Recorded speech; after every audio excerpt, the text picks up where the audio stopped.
Hello everyone, how are you? Today we are going to discuss about application load balancer and how to provision it in front of our instances.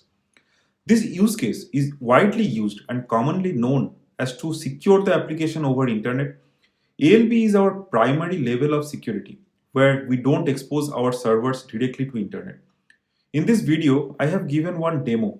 How can we do it in public subnet, but in actual enterprise application, we provision servers in private subnet and keep our ALB in public subnet. This is another AWS basics video.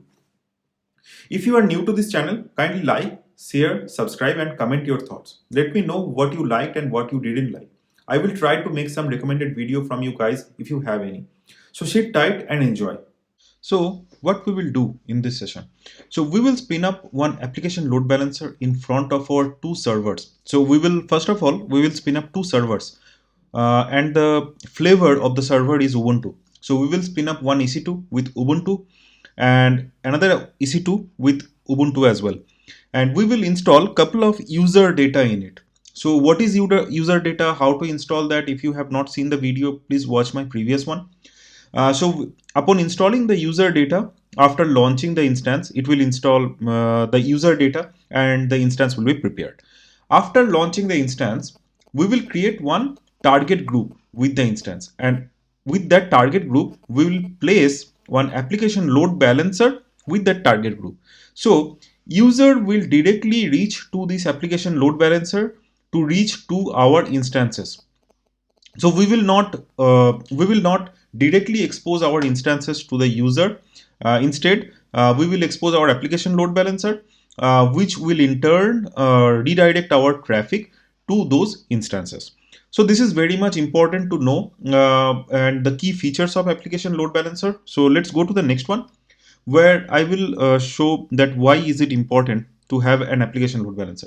So first of all, application load balancer is actually needed to distribute traffics over your server. So if you have one server, this is fine. So that all traffic will go to that particular server. But if you have two or three server and you need to load balance your server, so application load balancer does the same. So if you have two servers, application load balancer will distribute 50-50 traffic if you have configured that. Otherwise, it will distribute the traffic according to its needs. So some traffic will go to server 1, some traffic will go to server 3. So application load balancer does this. So we don't have to bother about that my one server is almost all every time it is over with the requests or overhead with the requests. So application load balancer distributes it.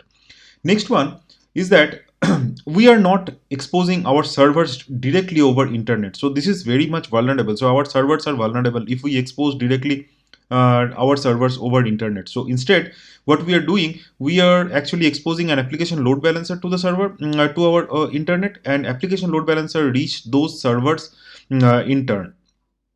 So basically in the enterprise architecture, we will not even expose our application load balancer over internet. We will do one route 53 with our DNS entry, and that route 53 entry will be triggered to this application load balancer. Then the application load balancer will trigger the request to our instances. So route 53 I am not going to show or I'm not going to cover in this video. So this is a very simple video how we load balance our servers with application load balancer. But in enterprise architecture, this happens. We will have a route 53 which routes the traffic to application load balancer, and from there we go to the instances. So next, user hit this application load balancer. This is what I told, that we will create one target group and assign the target group with our instances, and according to the application load balancer, whichever instances it will go, it will select from that target group. So the next one is exactly the same, that that I will be mentioning, that in this particular video I will select the instances in a public subnet. But in an enterprise architecture, it's always best to keep the instances in the private subnet and make the application load balancer in the public subnet, so that whenever user tries to reach to the instances, it reaches to the application load balancer in public subnet, and then application load balancer creates one new HTTP traffic to the instances in the private subnet. So this is more secure and more robust architecture. Next is that the health checks. This is very much important whether our instances are okay or not. This is done at the target group level. So whenever we will attach our target group to the load balancer, it starts the health check procedure. And if the health check is successful, that means our instance is reachable by this application load balancer. So let's go to this practical now and do some demo, like how to spin up this EC2 instance with the user data and how to create this application load balancer. So I am in my AWS console where we will first create the instances. So we will create two instances with Ubuntu version. So let's go to EC2 console and let's go to instances and then launch instance, and the number of instance I need is 2 and the name is Ubuntu. You can choose any name you want, and the operating system I will choose as Ubuntu.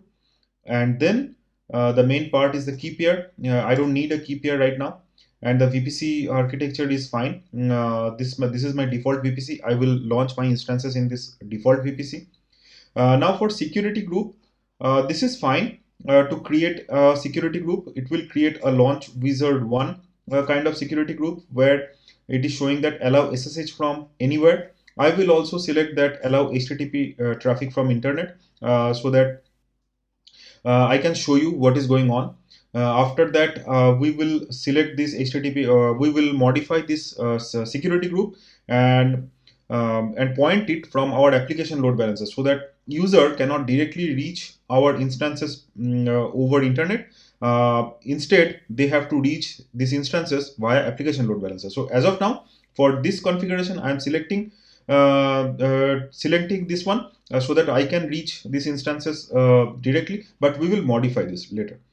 Now, if I scroll down, I will not change anything else. Only one thing I will change here is the user data. So in the user data part, I will paste this one. So what it does actually, let me show you. So this is a Ubuntu machine. So it will update the first, and then it will install the Apache 2. It will install the Apache, and then it will select the load balancer demo and the availability zone. It will take the availability zone and it will give the availability zone into this where www.html index.html. So this is the index.html. This is the page. This is the first page. Whenever we will launch this instance or whenever we will hit the public IP of the instance, it will look for this HTML file. So in this particular HTML file, we are giving this availability zone. We are taking the availability zone from the metadata of the EC2 instance. So if you don't know about instance metadata, please look for my other video about instance metadata. You will get an idea what is it. And we are giving that information, availability zone information, in our index.html. Similarly, we are taking the instance ID as well from the metadata and appending it to our index.html. Also, the public IP v4 address, we are giving it to the index.html. Last, we are selecting that local IPv4 address, that is the private IPv4 address, and we are giving it to the index.html. So this is what I am giving as a user data. Why I am giving this much of data? Because when we will launch two instances, then this public IPv4 and the instance ID will be the identifier how the instance will be differentiated between them. So all of them, maybe the availability zone will be same, but the instance ID, public IPv4 and the local IPv4 address is the one that is differentiated between the user. And if you see here the networking configuration, I am not changing anything. Subnet, the default subnet in any availability zone will be selected auto assign. So as per this architecture, I am giving these instances or I am launching these instances in the public subnet. So this is fine. Now two versions are needed. So I will click on launch instances. So the instance will be launched, and if I go to the instance, I see that two instances are running, are currently in pending state. So we will wait for some time for it to be running. Now I can see both of my instances are running. So to verify one of the instances, let's go inside these instances. So I will use this EC2 instance connect, which is very convenient to connect to the instances. So if you remember our user data, we have appended everything in the var www html index.html. So what we will do sudo cat and then the path of our index.html file. And if I hit enter, you see that we have this one load balancer demo where we have availability zone as US East 1A, instance ID. This is our instance ID. Public IP. This is our public IP. This is the IP, and this is the local IP, which is our private IP here. If you see, so we see that our index.html is ready. So we will close this one, and to verify, what we will do, we will copy this public IPv4 address and open a terminal and enter this one. So we have seen that this one is coming from the index.html of one of our server. Similarly, if we copy the second public IPv4 of my server and hit this one as well, and it is my second instance ID. So you see 697D. This is the instance ID, and the other one is 81A7. This one is here 81A7. So we see that both of my instances are up and running, and the index.html is fine. But the problem is we still have opened the if you see the security group of both of them, we still have opened a port 80 to all over world. So we don't need that, right? We don't want to do that. So how to avoid this one? So to avoid this one, we have to create one application load balancer. So first of all, to create application load, before creating application load balancer, we have to create target group. Target group is the group of targets that an application load balancer tries to hit when user requests the server. So target group can be of anything like instances, IP address, lambdas. So let's go inside of it to create the target group. So if I select this create target group, it will open up one console where we can give the instances, where we can select the instances that we want to have a target group or as a target. Then we can give the IP address as well. Then we can give the lambda function as well. Then as another application load balancer we can give. But in this video, we want our instances to be as a target group. So for that, we will select instances and then the target group name. I will give this target group name as instance target group, and the protocol is 80. This is fine. And the VPC is the same VPC that our instances are in. So health check protocol is HTTP over the root path. This is fine. Advanced health check settings, I will not change anything else. So this is the first page where we have to specify our target group name and the health check protocol. That's it. And we click on next. On this part, we have to register our targets. That is, we have to register our instances. So you see that whenever I have selected this one by one, we see that whenever I select this one, it says 1 selected, and the second one, if I select, then 2 selected. Then I will click on this include as pending below, and this target group and the target has been registered. The target has been registered, and if you see that health status is still pending. Why? Because as I said, the target group health checkup will only happen whenever we will attach this target group to a load balancer. So this is fine. So we have attached our 2 targets to our target group and then create target group. So if everything goes fine, we will be able to see our target group here. And if I go inside this target group, we see that 2 targets are attached to this target group, but the health check status is still unused because no application load balancer is attached to it. Now the next step is to create the load balancer. So if I go from here, so it is just above the target group, there is load balancer. So if I click on load balancer and I will select create load balancer, and from there I will select create application load balancer, and the name is ALB. I will just select ALB, and the internet facing. So the application load balancer will be internet facing. You can create internal application load balancer as well, so that it does not have a public IP address. It will have a private IP address, but I need a public IP address. So that's why I will select this internet facing, and the IP address type I will select as IPv4. I don't need IPv6. So if you need IPv6, you can select this dual stack, but I only IPv4 is fine, so I will select IPv4. And the VPC, I will not change anything. For the availability zone, I will select each and every availability zone that this application load balancer should have. So this is very much important. I select this availability zone, all of them, because of this high availability criteria. So this is fine. Now the security group. So the security group, there are two security group. One is the launch wizard, which is kind of attached to my instances currently, and the another one is the default security group. So to have this separated, I will select for this one default security group, and I will change the inbound rule later for that security group. So the default security group is fine for this load balancer. And then the most important part is the listening and routing. So the load balancer will listen to port 80. So whenever any user will hit this load balancer on port 80, so it needs an action. So what is the action? So it will forward this route to this. If I refresh this page here, if I refresh this button, I can see this instance target group that we have created.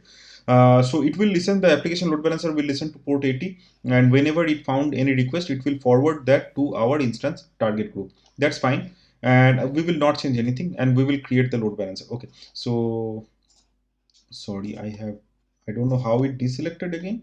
So I will select again all the availability zone, and I will create the load balancer. So the load balancer needs some time for provisioning. It says that the status is kind of provisioning now. So we will wait for some time, and we will come back. Now we can see my application load balancer is in active status. So we will go inside this application load balancer when we see that we have this listener which is listening to port 80, and the target group is this one. So if I go inside this target group now, and we see the health check status is kind of healthy. So as soon as we have attached to our application load balancer to this target group, the health check again checks if our instance can be reachable over this application load balancer, and if it is reachable, the health status will be healthy. Otherwise it will show as unhealthy. Here it will show as too unhealthy. So this is fine. As of now, our target group is reachable, our application load balancer is still reachable, but there is still something missing, right? So we see our security group. So what we have done till now, we have created instance, and instance kind of reachable over internet, as we have opened the security group port 80 to all over internet. This instance is also reachable over internet, and also now we have attached this instance to our application load balancer. But can the user use this application load balancer to reach these instances? Let's check it out.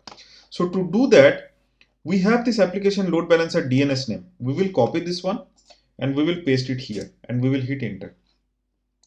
So as you see that our this page is not loading. So we have hit enter, but nothing is coming up. It's not at all loading. So what is the problem? The problem is the security group. Here in the security group, we have attached this application load balancer to default security group. And if we open this default security group of the application load balancer, we see that all traffic is allowed from only one security group, that is this security group itself.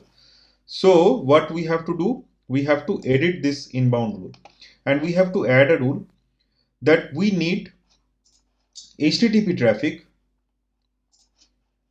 coming from all over internet, and we will save this rule. As soon as we save this rule, we see that the inbound traffic on port 80 is allowed. Now again, if we hit enter, we will be able to see that our application load balancer is working. So that means user is currently using this application load balancer to reach to this instances. Now if I continuously hit this page, you see that we will be able to see the instance ID will be changing, the public IP, the local IP will be changing. So because application load balancer will route the traffic to one instance, and again if we hit, it will route the traffic to the second instance. So let's hit this for a couple of times. So we see that the instance ID has been changed. So right now the instance ID is 697D, and the instance ID again changed. Right now the instance ID is 81A7. That is my one instance, number 1 and number 2. So both instances are reachable over internet via this load balancer, but there is a problem. The problem is that the instance itself is reachable over internet. We see that if we refresh this page, we still users still can able to reach the instances over internet directly. So we don't want to do that. So to avoid this one, what we have to do, we have to restrict our user to own, we have to restrict the security group of the instances to have this traffic only coming from application load balancer. So we will go to this EC2 console, and under EC2 console, we go to instances, and one of the instances, both instances are using the same security group. So we will go to this launch wizard one, and we see that the inbound rule of this port 80 is available from anyone. So we will edit this inbound rule, and we will select that on port 80 on any HTTP traffic, we will not give it from anywhere. Instead, we want this traffic to come from our application load balancer security group. So we see a problem or warning that you may not specify a reference group ID for an existing public CIDR rule. This is fine. So what we will do, we are going to delete this rule and add a new rule on custom. So we want this HTTP traffic coming from our default security group. So we want any HTTP traffic now on port 80 coming from our application load balancer, not directly from anywhere over internet. So we will save this rule. When we save this rule, we see that this HTTP traffic on port 80 coming from this our default security group, that is our application load balancer security group. So what we are going to do here, right now we go to this instance public IP and we hit enter. We again refresh this one. We see that right now it is not able to launch this instance, or it is not able to get the data from the instance over internet directly, because we have changed our security group. So anyone cannot be able to directly go to the instance and get the data. Instead, now let's check our application load balancer. So in the application load balancer, if we refresh this one, we still see that we still see canned data. So the data is still coming from there. So the application load balancer is still reachable from the user, and the instance is not directly exposed over internet. So it's still loading. That means it will get timeout, and timeout means the security group is blocking our traffic. So we have seen that now the user can reach to the application load balancer without having this direct access to the instance, and the application load balancer will redirect this traffic over the instances however it is possible. So in this video, we have seen that how we provision one application load balancer in front of our instances, and user can directly reach to the application load balancer to reach to the instances without reaching the instances directly. So this is much more secure version of deployment of your application, where you have application load balancer in front of instances. So in the main enterprise, as I already mentioned, the instances can be in the private subnet, and application load balancer can be in the public subnet. So the user can reach to the application load balancer, which in turn redirect the traffic to the instances over private subnet. So we don't expose our instances in the public internet. So this is it. This is how we deploy an application in front of application load balancer. I hope you enjoy this video. If you really like this video, please like, comment, share, subscribe to my channel. Please let me know your thoughts on this video, and let me also know in which part or which topic you want to know more in cloud. So I will try to make the video out of it. So I will be back with another set of video. So till then, take care. Goodbye.